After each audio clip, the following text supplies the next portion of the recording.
Well, we've been handling aortic dissection cases for more than 25 years here at our law firm, and that involves usually the failure to diagnose an aortic dissection and treat it.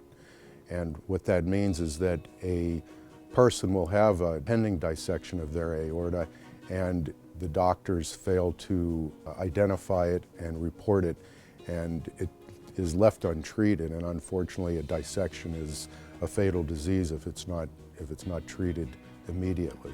The most common type of aortic dissection medical malpractice case is where a patient comes into the hospital, usually the emergency room, and has chest pain or back pain and possibly some other symptoms like shortness of breath, and a radiology exam like a CT scan or a chest x-ray is performed, and that x-ray or CT scan actually identifies an aortic dissection.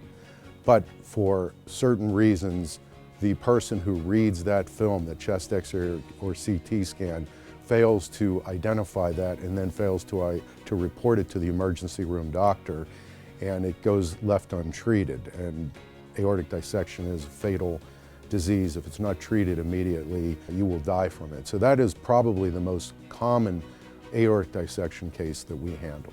When you hire us to develop your aortic dissection case, it means that a member of your family has died from the failure to identify and treat your loved one's aortic dissection.